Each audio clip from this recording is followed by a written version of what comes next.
first of all, thank you everyone for coming today. Really appreciate it. I know this is a crazy time because of the holidays, so I'm really happy we could squeeze this in, and this will be available for people to access after, both on the Fertility Forward podcast and the RMA YouTube channel. So people can access at any time.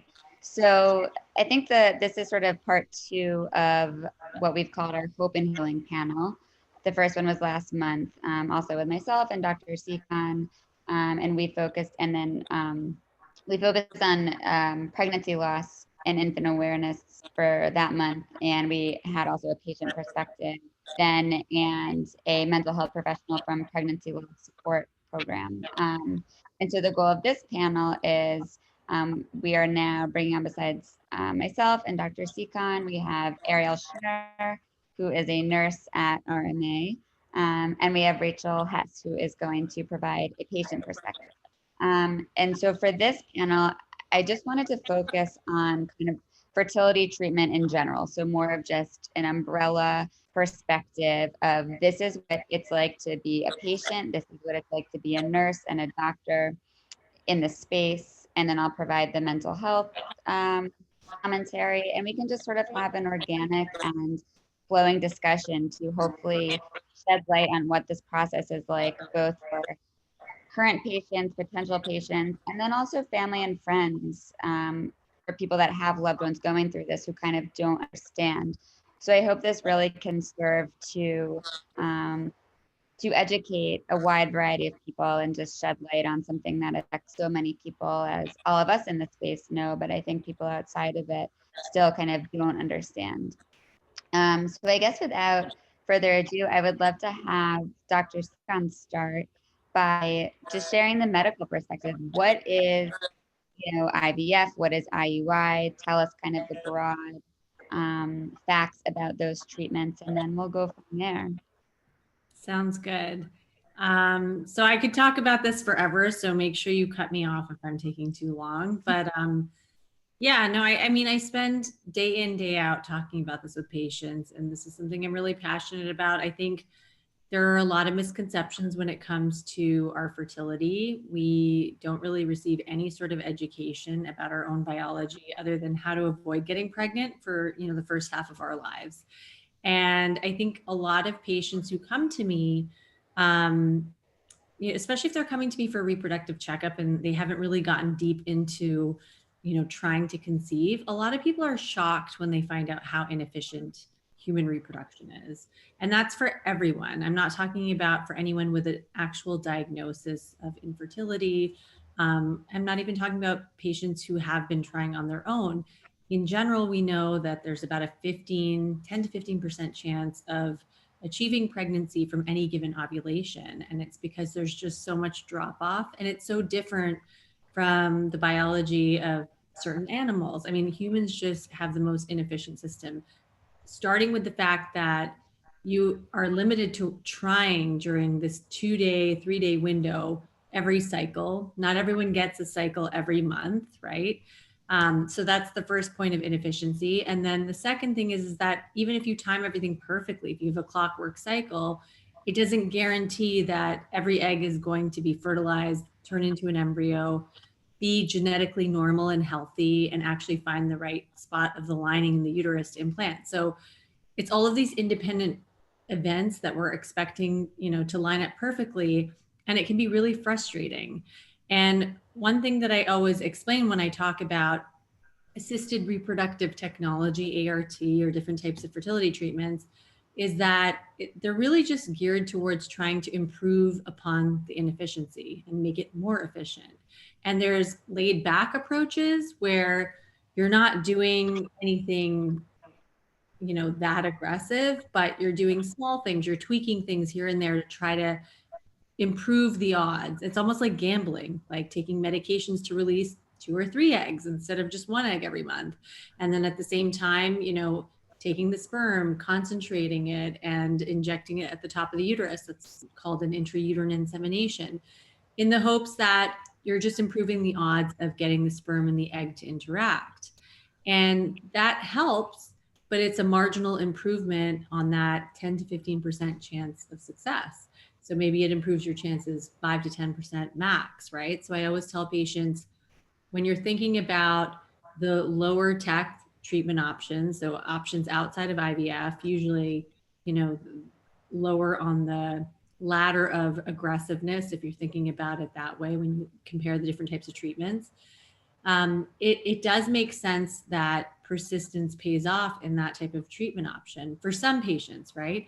And it is unrealistic to think that just doing one insemination with one round of Clomid is going to get you there. It's great if that works the first time, but that's not the norm, because you're working with really low efficiency still and low success rates, but it can improve, and it might address the one thing that's standing in your way, right? But most patients who do that type of treatment, they're going into it mentally prepared, hopefully, that this might take 3 or 4 rounds. And depending on your situation, depending on the urgency, factors such as age, and just your own feeling about it. Like, some patients are coming to me after trying to conceive for 18 months on their own, and they don't want to do something with a 15% chance of success or a 20% max chance of success for 6 whole months. They're ready to move on. I think everyone's situation is different, and that's a conversation to be had, and something that needs to be looked at in an individualized fashion with one's doctor. But that's kind of like the lower tech treatment option that is considered, the pros are it's considered more laid back. Most of the time you're just taking 5 days of an oral pill, which is easier than taking injections every day. It's definitely cheaper if you're paying out of pocket. It's more likely to be covered by insurance upfront, because insurance companies will want to cover the least expensive treatment option and see if they can get away with that, right? And it's just less invasive too. There's no procedure involved other than the intrauterine insemination, which honestly is one of the least invasive things that you can undergo. It's like having a pap smear. It involves a speculum. There's really no pain involved, and it takes about 5 minutes. So that's kind of the first approach, where the idea is, like I said, it's almost like gambling. If you release more than one egg, maybe you're, improving the chances that at least one of them will get to the finish line and get past all of those different barriers or points of attrition that can take place in human reproduction. That is in sharp contrast to IVF.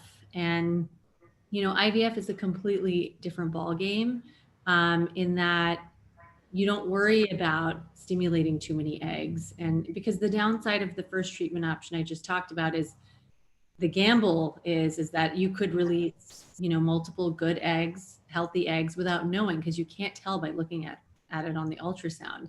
And sometimes it works too well, and you end up with twins, or multiple pregnancy, and that can happen 3 to 8% of the time. Not the most common thing, but we view it as a risk because twins are high risk pregnancies. So IVF is different because you can more aggressively stimulate a woman's ovaries, and your goal is actually to try to get every egg that is available, because every month we as women make a certain number of eggs available. We recruit a certain number of our eggs to the surface of the ovary, and those are the ones that we have access to that can actually respond to treatments, to the injections that we're being given. And our goal is to extract all of them, because at the end of a cycle, outside of treatment, when you recruit those eggs to the surface of the ovary, if you don't ovulate them, you can't reuse them. They're basically, they go away and they can't be reused, and they don't come back. So IVF doesn't dip into the supply of eggs that you would have for future use, for future cycles. It's basically salvaging what's available that given month. And we give you injectable medications for 8 to 10 days to try to access those eggs, salvage them. And at the end of it, when we're bringing you in for monitoring ultrasounds during the 8 to 10 days of injections, if we see on the ultrasound, it looks like we've gotten as many of them to grow as we possibly could, and we don't think that there's any use in pushing any further and giving you more days of medication, we'll tell you to stop the medications. And 2 days later, we bring you for the egg retrieval procedure. And the egg retrieval is a procedure that is invasive. It is what we call minimally invasive as doctors, because There are no incisions. It's not a major abdominal surgery, but it does require anesthesia. And you're put under light sedation. The whole thing takes 5 to 10 minutes. And the ovaries sit right on top of the vaginal canal. A lot of people think that, all the pictures they see in the textbook of the uterus and the ovaries out here is reality, but it's not. They actually hang out down by the vaginal canal. So it's really easy to get to the ovaries with a long, thin needle that passes through the vaginal canal, through the vaginal wall into the ovary. And we drain all the fluid we can get from those fluid-filled spaces called follicles that each have one egg floating inside. And that's how we access the eggs on both sides. We're taking eggs from both ovaries because remember, these eggs are being thrown out anyways at the end of the cycle. And once that part is done, I would say the most intense part of IVF, at least from a physical standpoint, is over. And now I think is the more intense emotional part, which is the waiting game. Because, the next day you're going to find out on the day of the egg retrieval how many eggs were retrieved.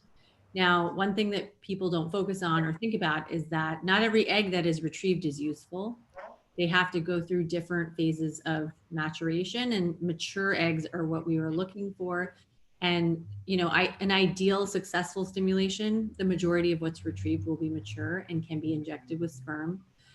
Or can interact with the sperm. And basically the next day you're going to find out how many fertilized, how many of the fertilized eggs turn into embryos over the course of the week. And so you're just kind of waiting for these updates. And I should preface this whole conversation by saying I've been through IVF myself as a doctor. I think that gives me a very unique perspective. And I can tell you that even with all of the information and being able to intellectualize and use those defense mechanisms, it's still very difficult to be on the other end as a patient and wait for those numbers and wait for the call to tell you how many of your eggs fertilized and, to actually see the drop off, even though I know 60% of fertilized eggs will turn into an embryo. That's the average, type of drop off that we're expecting, which is really significant.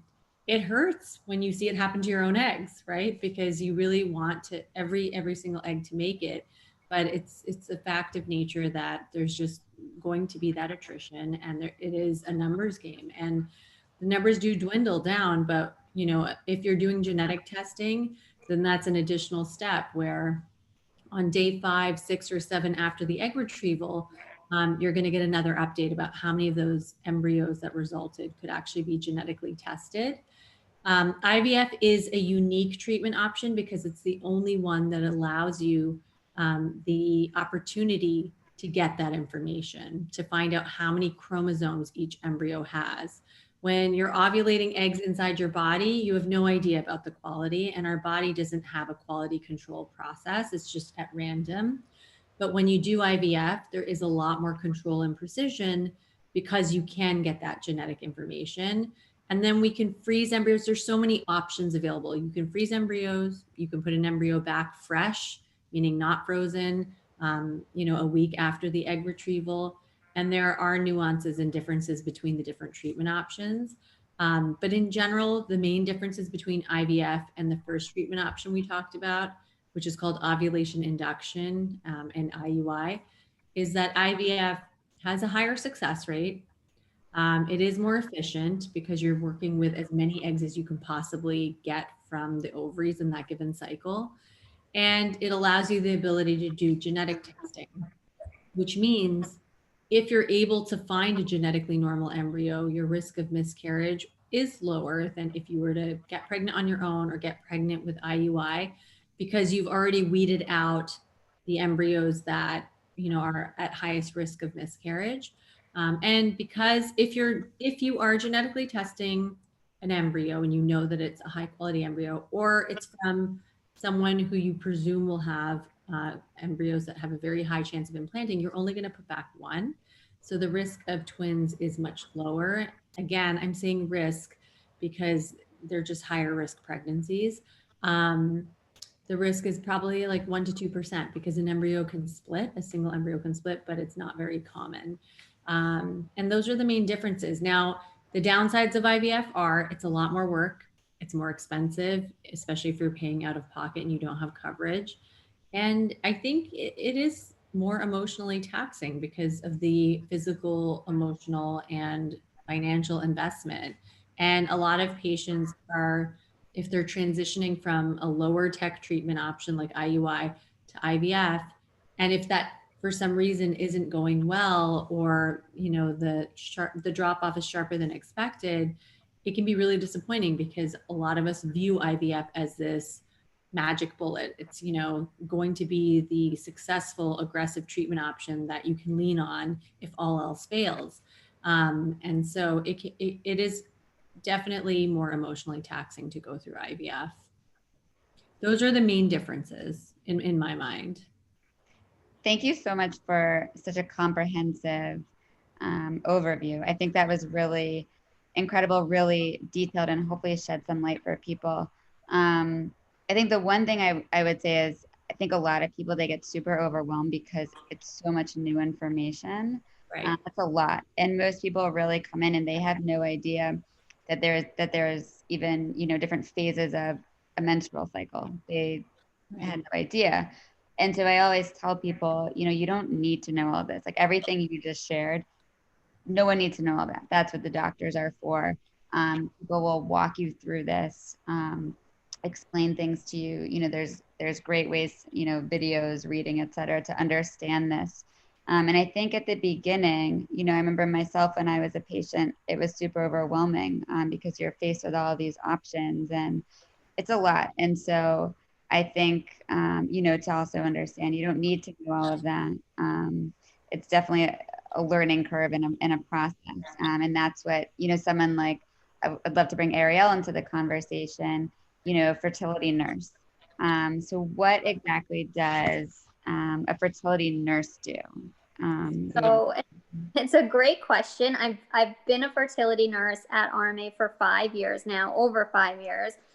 And it's a definitely different type of nursing than the traditional idea of what people think a nurse is, because we are dealing, of course, at utmost importance with the safety, physical safety of our patients and safeguarding that aspect, but we're also dealing with an emotional, mental and social aspect of everything that the patient's going through. So we're at a privilege basically walk alongside each patient as they go through treatment, and we're delivering their results, their instructions, we're explaining things to them, breaking things down, telling them what to expect next, and then also supporting them with everything they're going through as they give us feedback about how they're feeling physically, mentally, everything they're going through. So a huge part of it is just listening and hearing patients out. And, as nurses, we, caring is just part of our job description, but especially it's applicable for patients going through fertility treatment because they really need someone to walk beside them and kind of get them through it. And we also get to see, so many patients go through it and see so much good on the other end. And sometimes we're able to shed a little bit of light for patients who feel like they're really in kind of the muck of things or in kind of the intense phases of things and they can't really see the other side. But when we've seen so many patients, experience different road bumps and experience different twists and turns in treatment, but yet come out on the other side in a positive way, we're able to kind of encourage patients to continue to keep going and persevering so that they get to that point too. So it's an interesting and really intense at times position to be in, but also definitely a privilege, and it's extremely rewarding. I think, people are so lucky to have people like you who care so much and are there, who understand that it's multifaceted, right? It's not just about the medical, it's the emotional as well. So I'd love to now bring Rachel into the conversation to talk about, what was it like for you the first time you walked in the door as a patient, dealing with all this new stuff medically and your nursing team and all of that. What can you remember back, what it felt like to be dealing with fertility treatment for the first time? Yeah. So I had coming into this whole fertility process, I actually had some underlying health conditions. I had and still struggle with chronic headaches and also a rare form of colitis called lymphocytic colitis. So I was already juggling that before I embarked on the journey of fertility. And my partner and I, we actually got pregnant naturally the first time in 2017. And that was, sorry, we started trying in 2017 and ended up taking 9 months to get naturally pregnant the summer of 2018 and ended up miscarrying at around 8 weeks. We tried for the rest of that year, but at that point, this was something that we really wanted. And my considering health issues that I was already carrying, we wanted a second opinion. So I did start with RMA, and I did go and we did consult a doctor there to start, and we decided to start with IUI. So basically, we did 4 rounds of IUI, all of which were unsuccessful. So that was with some oral medication, and I mean, it was emotionally, you know, draining as well as like I deal with headaches on a daily basis and stomach issues, so also physically draining to adjust also the hormone levels in your body. But I mean, the RMA team, from the doctors to the nurses, I was lucky enough to work with Ariel, who was amazing throughout everything. So it was kind of always nice, even though it wasn't the results we wanted, to have like a familiar voice on the other end of the phone delivering those results, which I did appreciate, having that consistency of care at RMA. After the 4th round of IUI, we decided to try IVF because this was still something that we were really passionate about. We had already suffered one loss, and that was, it was definitely difficult for my partner and me, since this was like a major goal in our lives at the time. And we wanted to pursue a more sure thing. So we did 1 round of IVF. From our retrieval, we only had, at the end of that whole process that Dr. Seekon described, we only had one viable embryo to use for transfer, which we did use, and it was unsuccessful. So we had to go through the whole process again. And, it was just difficult because everything felt like a loss, from the miscarriage to when it doesn't work. So it's really important, to have someone there. Ariel was amazing. And the doctors at RMA were amazing. I have terrible veins, so I made friends with all of the clinicians who drew my blood at RMA. And it's a lot for IVF at the beginning. For the first stage of it, you go in like every couple of days for blood work and an ultrasound to make sure everything is progressing smoothly. So we did do another retrieval for IVF, and we got more viable embryos this time. And the second time we had the transfer, we were successful. So in the summer of 2019, we were pregnant again. And then at around 10 weeks, I miscarried again. And this was like an unbelievable loss. We were, told, by a lot of people, miscarriages happen. And this is a story that I actually haven't shared until recently with people. A lot of my extended family didn't really know it, just because I felt it was like I didn't want to spend all my time talking about it. It was difficult to do. My husband and I, we felt like we were talking about our losses constantly, and it was kind of dominating our relationship. We just couldn't get out of it. It was really important for me to have someone like a social worker like Rena to also have to process these losses emotionally and deal with the fact that the future that we were planning for wasn't panning out. And our hopes were high because this was IVF. We had all these embryos that were given like a good grade. we had made it past the point of the first miscarriage. So we were really, really hopeful and absolutely devastated when the second loss occurred. So because it was a second loss, we were uncomfortable moving forward without further testing because we were like, this happened now twice in a row. So it did turn out that I had fibroids and I needed them surgically removed. So this January of 2020, I started this year having surgery. I took a few weeks off work to recover. And then I was told that I had to wait 3 months post surgery so that I could recover before I could resume IVF.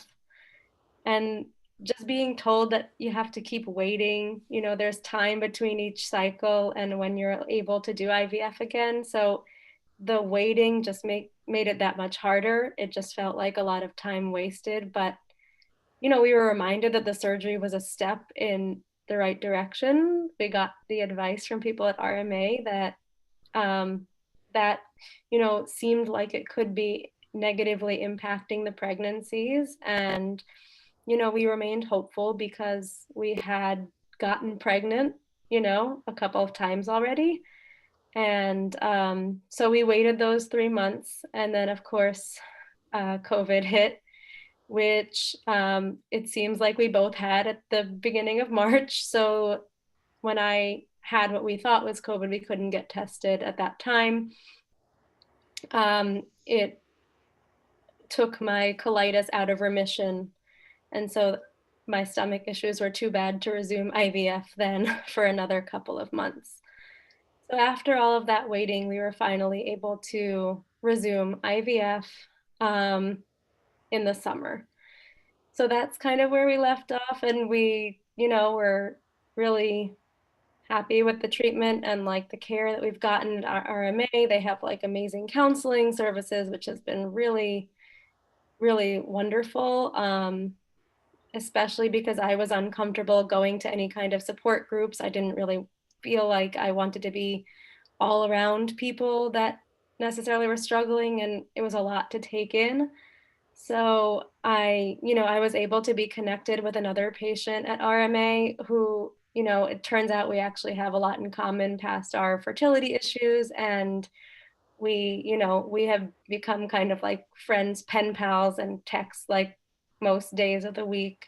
And it's just kind of a nice support that doesn't have to feel like as intense as a support group and like sitting in that space dwelling on it. But it's nice to know that someone understands the situation. And I think that's one of the reasons I wanted to open up, was because I think having miscarriages is quite a common thing, which I didn't realize before. And it's so not talked about. I feel like the discussion is taboo. And I feel like when I always heard people's stories and it resonated with me, I felt more empowered to share with them my own story.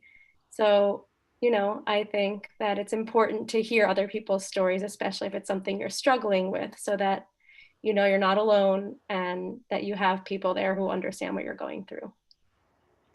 Thank you so much for sharing all of that. I think, I mean, man, that was so brave to open up and share, and really, you know, what a journey you've been on from, you know, your overlying health conditions, and then also going through this through COVID. And I think you touched upon something that is one of the most difficult parts in this, is the waiting. And I think a big part of this, I know for me when I was a patient, it was before I got into this field, but it's what shaped me to going into this work, is I constantly felt as though my life was on hold and it was 2 steps forward and 5 steps back.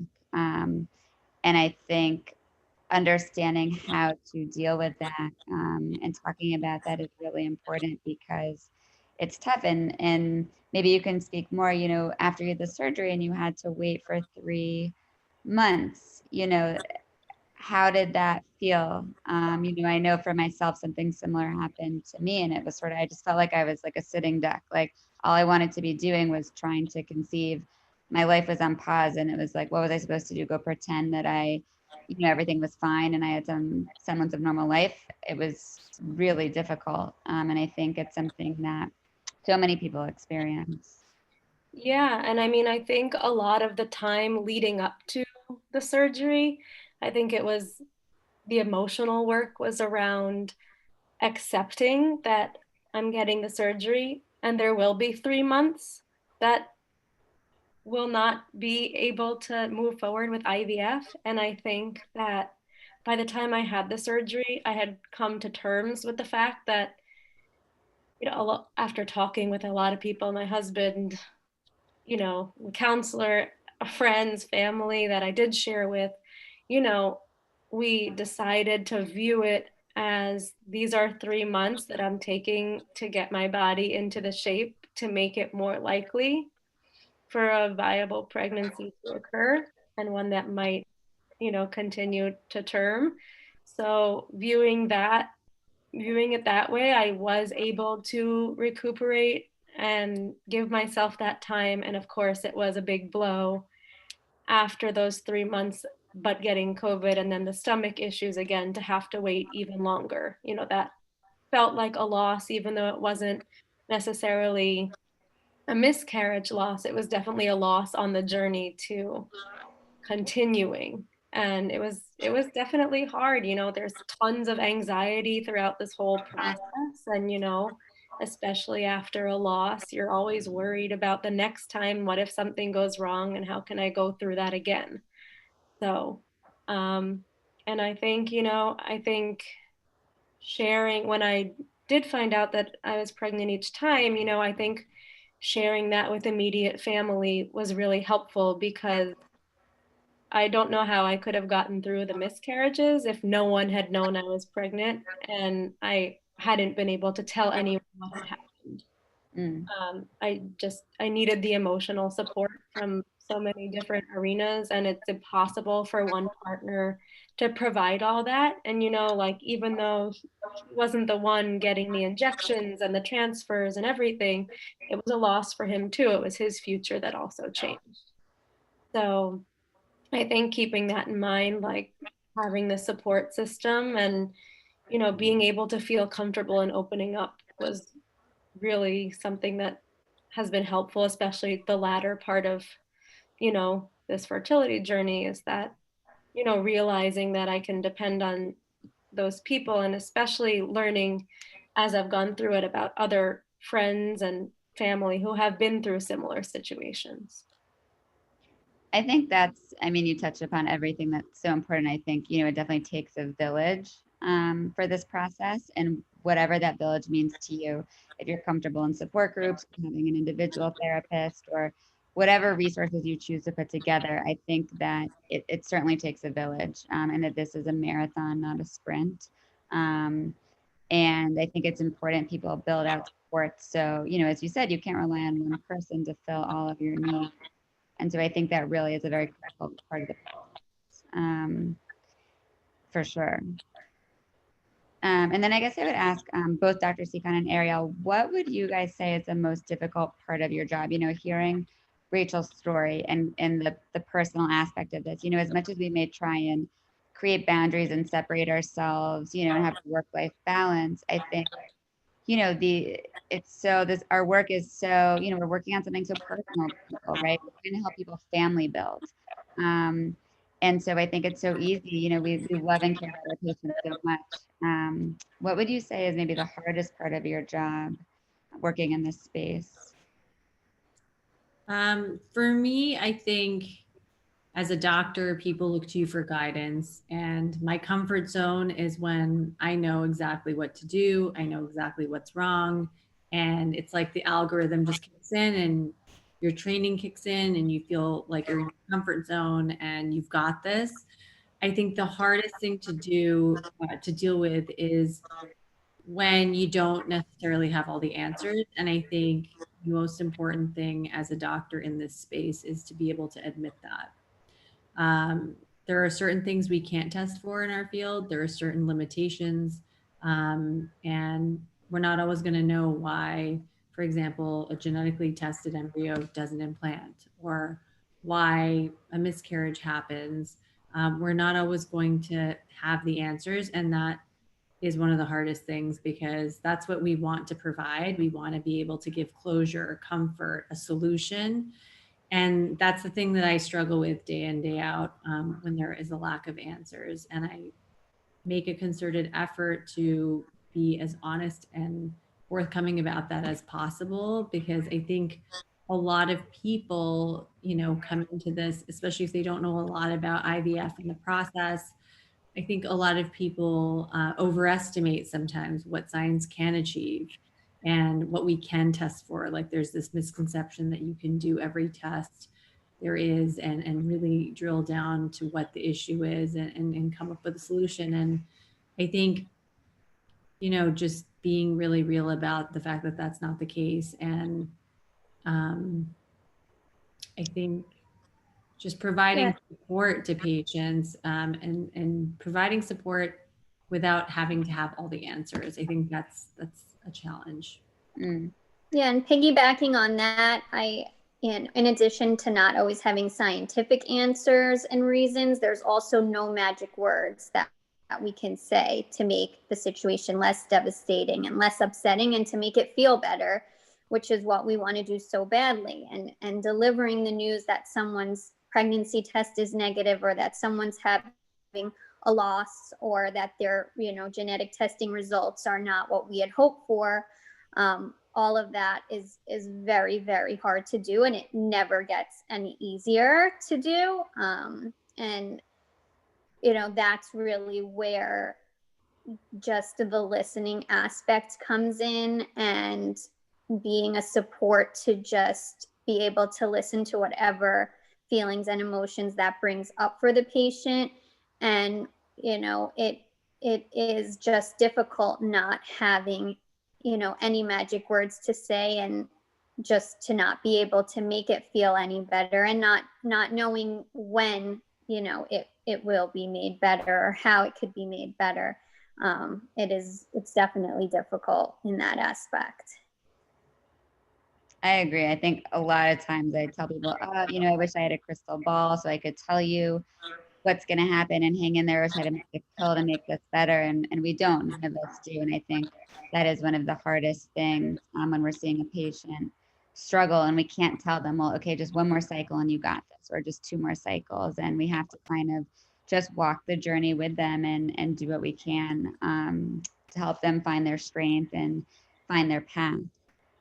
I also think, I just want to add, I feel like there are so many aspects to our reactions to how these treatments go that are just rooted in human nature and our intuition. And I think one of the most challenging parts of my job is when a patient's embryo does an implant. I think everyone always wants to do something radically different, because it will make them feel like we're doing something different, and I think it's really hard for any patient to be told, what, there's a 66 to 33% chance that this will work versus not work, because that's just the limitations of the technology and the treatment option that we're working with. And, unfortunately, I think you just fell into that 1/3 group where the embryo didn't implant, but there isn't an identifiable reason. So I don't, have a knee-jerk response where I want to do things that aren't proven, that might have potential harms. But there's so much misinformation on the internet, from, just a variety of sources. And it's hard because every doctor has their own style. My style is to be very rooted in evidence and wanting to take logical steps. And I think it's sometimes very difficult to kind of bridge that gap, because everyone, no matter who you talk to, no matter what their training and background is, if something doesn't go your way, logically you want to switch it up, do something really different. It feels bad to go into a situation with the exact same parameters when you just had a bad outcome, and something didn't go your way. And that's the hardest thing, because sometimes I think making radical changes and taking on interventions that don't have any proven benefit and that could have potential harms is not in the best interest of the patient. So navigating that conversation is a huge challenge for me. I love that you said that, because I think that's a big part of my work too, is, it's pretty Pavlovian, right? It's like, for a lot of our patients, if they haven't gotten what they wanted, it's negative reinforcement. So they feel like, okay, well, why would I keep sticking my finger in a socket and getting electrocuted? I'm going to stop. And then they say, well, I want to find somewhere else because they're going to do something radically different. And then a lot of my job will come in to help them unpack, okay, why are you doing that? And is that really the right place to go somewhere where they're telling you that it's not science based, or it might be extremely risky? And let's kind of unpack why you're having that reactive response. And I think when people take the time, and often this is really time sensitive work. A lot of what I do as a mental health professional is very time sensitive, because you're working with people that are in time sensitive situations and being reactive to help them understand, okay, actually I'm doing that right as this sort of Pavlovian response, but is that actually, the right one? And a big part, I think, is trusting your team, trusting your doctor. I think advocating for yourself. I know that Ariel and Dr. Sikon are both super available to patients, and get a time to have a call with your doctor and ask them, okay, well, why are you repeating this protocol if it hasn't worked? And let you explain to them, this is why. And I think sometimes people are afraid or think that they don't have the ability to set up a call with their doctor. And, I'm big on patient advocacy, and knowledge is power. And for people to understand, okay, this is why, because what you said makes total sense. And so I love that, we're doing this to help people understand too, that this treatment should be really accessible. And I don't know if Rachel can speak to that, her ability, or if it was helpful for her to really, directly ask questions of her doctor and make sure she understood what was going on. And if she felt that that made the treatment and her journey easier, instead of kind of just nodding her head saying yes and going along with it, but then, questioning what was she doing. So I don't know if you want to touch upon that. Yeah, I mean, I definitely think, and Rena, you on more than one instance, you definitely encouraged me to reach out to the team, which I wouldn't always think to do. We all know doctors are very busy and don't like to bother anybody. So, but I think that when we were concerned about, something that was or wasn't changing, or whether we were concerned about whether or not we were getting the results told to us in a way that made us feel comfortable, being able to approach the team definitely made it, I think, better for both parties, because then we got some of the knowledge we needed about the decisions that, on the doctor end, which of course we don't really know the biological and medical explanations for the decisions that the doctors are making. It definitely helped to hear, why maybe one medication is increasing at this time, or maybe we're going to do the same thing that we did last time, even if you miscarried. That definitely helped to hear the scientific and medical explanation with the evidence from previous studies. And it made us feel more secure that this wasn't just like they're not changing anything. And also, it's a lot to wonder, like we've all mentioned, the waiting is really tough. And just kind of, even when the transfers were positive and we were going through, you have to wait a week for your next appointment. And then you're always wondering what's going to happen between now and then. And you don't always understand, what the next stage that you're looking for is. Like, what can I expect my next visit to look like?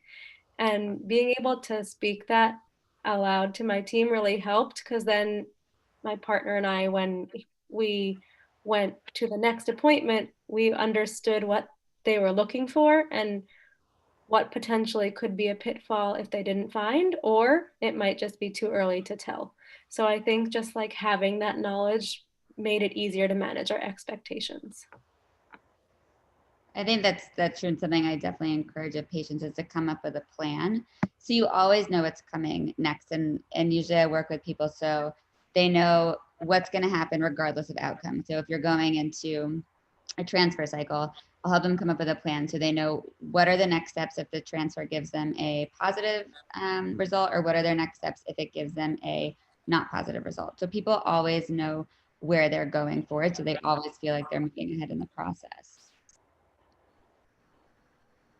And I guess, something else, I love that, RMA is run with these collaborative teams and people can reach out to their coordinator or nurse and it's really accessible. And again, I think sometimes it's just making the patient aware that that's, you're right. And I think advocacy is important. And I know the doctors and nurses are always really happy to answer questions and have these conversations with patients because I think it makes for better care. I think this is a really integrative, collaborative approach. It's something that's so personal and meaningful.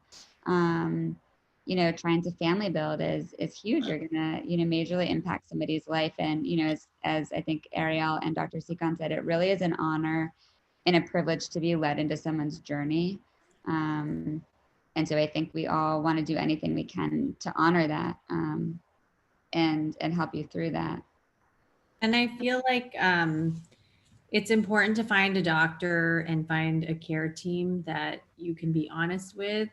That's always my goal. I've had some patients with really difficult cases, and I'll often bring it up to them and say, I think even if they're not questioning what I'm doing or they're asking for something radically different, like if it's a difficult case and I know they're just searching for answers, I will oftentimes say, you know what? As a patient advocate, I'm telling you, you can go and seek a second opinion. And I think hearing that from your doctor, I think it relieves a lot of tension because a lot of people view that as something that might bruise one's ego or be awkward. And I never want a patient to feel like that because this isn't about me. This isn't about the clinic you're going to. This is about you and, you feeling like you're doing everything that you can possibly do and kind of dispelling any bit of doubt that you might have in the back of your mind about the plan that you're, embarking upon. And I think the biggest thing that I do for my patients who are interested in a second opinion is give them actual names, because it's a small community and I have colleagues that I know are not going to steer people the wrong way because they practice evidence-based medicine as well, because there is a lot of misinformation out there. And you want to make sure that whoever you're talking to has your best interests at heart. And I think that's one way that, makes me feel like I'm not just saying, sure, seek a second opinion. I'm making sure I'm actually helping guide them and giving them that direction. And I think that goes a long way with, the patient because they realize that it's not about me and it's not about things external to them. It's really about just trying to get them to that successful outcome. I'm so happy you said that. And I think you're an amazing doctor and person for so many reasons, but I think that you speak so highly of you and so many patients who come to me and, they say, well, I want to get a second opinion, but I'm really afraid my doctor will be mad at me and I'm scared and I don't know what to do. And, I always say, look, I'm a patient advocate and no one's going to be mad. That's how it goes. And I do think sometimes a second opinion can be helpful mentally because maybe you go get a second opinion and the doctor said, well, I would do exactly what you're already doing. And at least it gives you peace of mind. I think sometimes it's definitely an element of feeling in control, like it's something to be doing if you're waiting, and I totally agree. And I so appreciate that you will give people the names of other good clinicians because my biggest fear is that someone ends up with somebody bad, someone who's just trying to sell them, someone who's going to do something unethical. That is really my biggest fear and biggest heartbreak because, as we know, finances are too often a factor in this. And so I just, so appreciate that you are open and honest about that and help at least guide people to somebody good who is going to take good care of them. I think that's wonderful. Well, I think our world this world of fertility treatment is hard because it's not as transparent as other areas of medicine, which is, more obvious. Like, okay, you have a lung problem, you're going to need this specific treatment. I think a lot of things that happen in the IVF lab are just so hard to understand. It's like behind a curtain, behind a wall. And a lot of those details are just so blurry. And I think that just adds to the lack of control that a lot of patients with infertility already face. And so it just kind of compounds the problem. So I think anything we can do to try to lift that veil and just be as transparent and open and honest as possible is going to help counteract that. Totally agree. Yeah, I agree also. And you know, we as nurses want our patients to reach out to us and ask us the questions if they're not understanding why something is being done a certain way or why something resulted a certain way. We'd rather our patients come to us to ask us rather than rely on, you know, trying to search the internet and trying to go through tons of unrelated information looking for the right answers when, you know, if we don't have the answers, we'll help them find the answers, or, you know, we'll go to the physician or go to the embryologist, go to who we need to go to get the answers for them. And we want patients to reach out. So even if, you know, the answer isn't being handed to you right away that you were, you know, thinking of, if you come up with questions later, definitely reach out. You can, patients can call, patients can email. You know, we want to be a source where we can translate why something is happening a certain way. Well, again, I think that's why people are so lucky to be at RMA, because it is so transparent and communicative like that. You know, I can say I did my fertility treatment again before I was in the field, and it was at a different clinic, and I didn't have that experience at all. It was like, don't call us, we'll call you, and we're gonna call you when you're in the shower, and then you can't call us back. And that's why I so appreciate how RMA is run, because you can get in touch with anybody anytime. You know, we have these teams, you can email people, you can call, and I think that makes a huge difference. You know, this shouldn't be a healthcare situation where it's impossible to get in touch with your doctor. You know, as we've noted, this is time sensitive. It's fraught with emotion, and playing around waiting for someone to call you back at the 1 second you're not available when you put your phone away, you know, it's just so not conducive to helping people get through this process with grace and dignity. So it's really another reason why I think RMA is run so well, with these teams and people who understand that communication is so important. So I guess I want to be aware of everyone's time. So I would love to just wrap up and maybe ask Rachel, do you have, I guess each of the three of you, if you have one piece of advice for someone coming into this process, what is one thing that you would say? I guess I would say, you know, take advantage of everything it has to offer. You know, I was really lucky to start seeing Rena, which I didn't even realize was a possibility right when I started at RMA.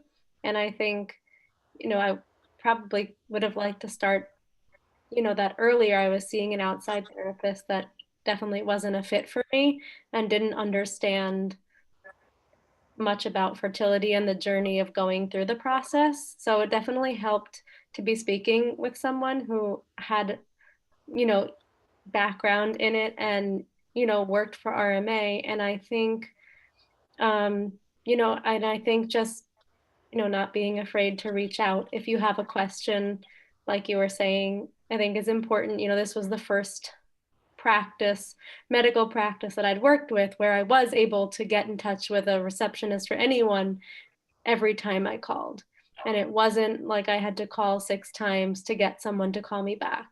And I really did appreciate that. And it did make me feel valued as a patient. So I think just taking advantage and asking about all those options. And I think that if you're struggling emotionally, like, I think it was really helpful for me to be set up with someone else who had a similar experience with loss as I did. And that was another person that I could rely on, who I could say something to her and no questions asked. It was accepted, and it was okay to feel that way, even if other people didn't understand my negative headspace at the time. Like, that person and Rena always understood where I was coming from, and it wasn't arguing with me about, you know, try this to be happy. It was accepted, and let's work through it and unpack it. So I think that was really helpful. Good.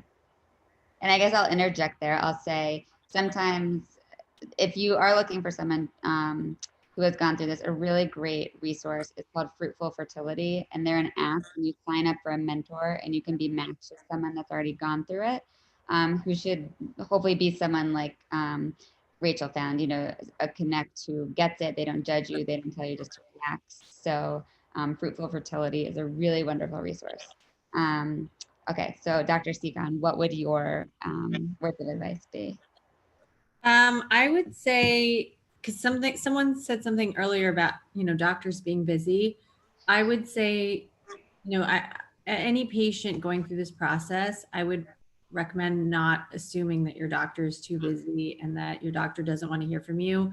I feel so guilty if I get an email from a patient telling me that they've been struggling for a while, or that they were stressed about something needlessly.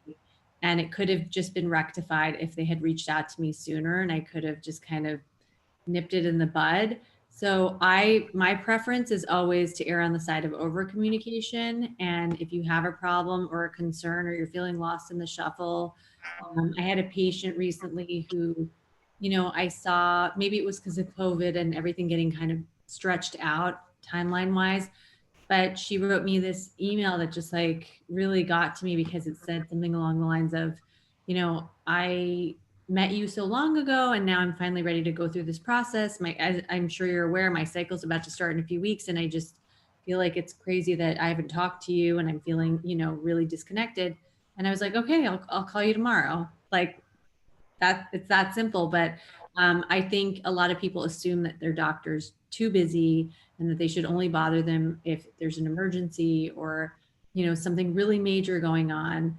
But I think it depends obviously on the doctor, but my personal take on it, and I can speak for a lot of my colleagues, is that we would rather you reach out to us, because we don't know there's a problem unless, you alert us to the fact that you're struggling, or that you need more support, or that you don't feel like you have a clear understanding of the process you're about to start.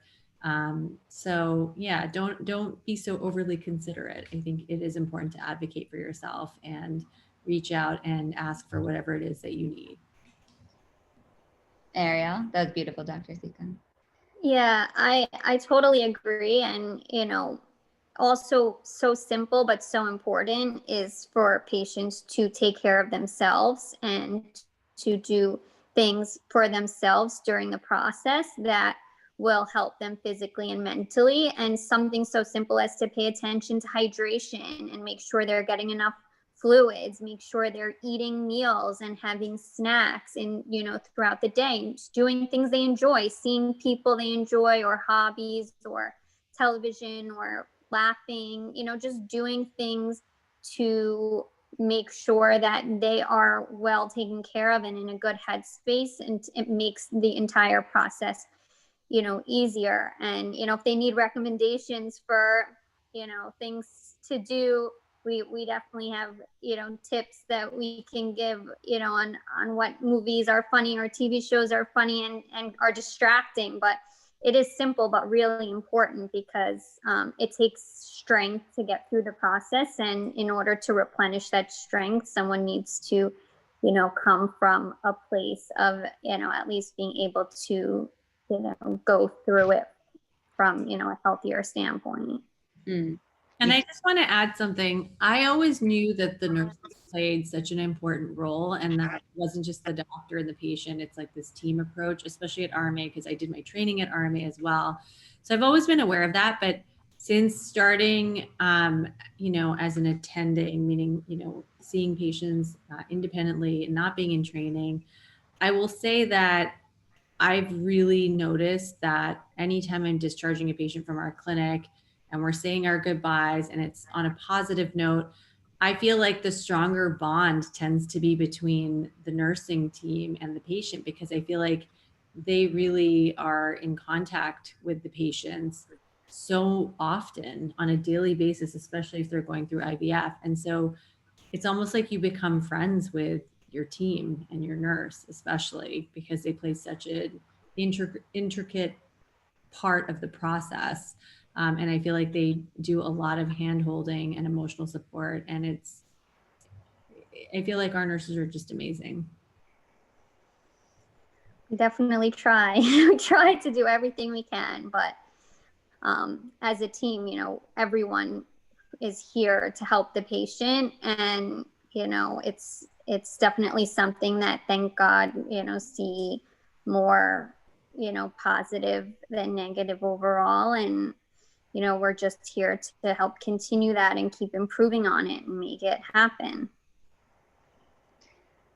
Well, I just want to say thank you so much to everyone. Again, I know we slated this to end at 6. So I just want to be aware of people's time. So I just really thank you, Rachel. Thank you, Dr. Sikon. Thank you, Ariel. Thank you, anyone that attended this live, RMA for hosting. I like to just wrap things up always on a note of positivity, especially now. I know this is a time of stress with the holidays coming up and everything. So I, want to just say I'm so grateful for the three of you. Each of you really amazing strong women have touched my life in a different way. And it's so cool to be now on a panel collaborating with all of you. So I always say I feel really grateful to be in this space with other amazing women. And I just really continue to feel this way. I know you guys are all, Rachel's a teacher, which I think right now is one of the most stressful jobs to have. And both Dr. Sikon and Ariel are, of course, respectively busy. So just to have everyone dedicate an hour of their time to talk about something that they truly care about. I feel like I really live and breathe this work, and I think a lot of people in our field do. And so I'm just so grateful to be here with all of you and all of you to just give your time to hopefully help other people and just sort of shed more light and knowledge on this. So thank you so much. I